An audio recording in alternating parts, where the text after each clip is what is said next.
I am Father Dion, the Post-Catholic Chaplain of the Headquarters and Headquarters Support Group, Philippine Army.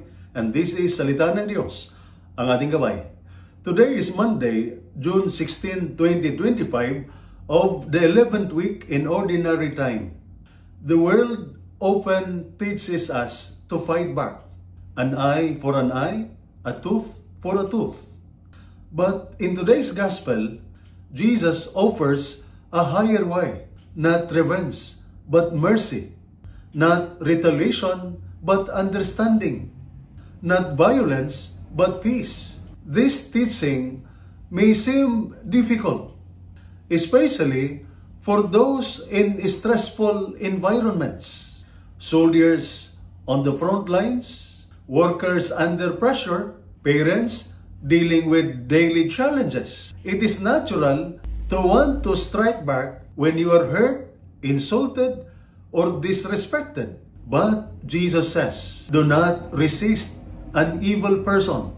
If someone slaps you on the right cheek, turn the other cheek also. Jesus is not telling us to let people abuse us. He is inviting us to respond not with hate, but with strength that chooses peace. To choose mercy is not weakness. It is inner strength, the kind that guards your heart, preserves your dignity, and honors God. For instance, when a co-worker loses his temper, instead of fighting back, take a breath and respond calmly. If someone posts something hurtful about you online, do not retaliate.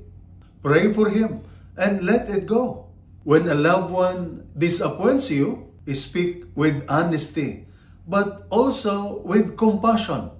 Mercy brings healing. Mercy builds peace. Mercy strengthens your moral and spiritual resilience because it shows that you are not controlled by your emotion, but led by love.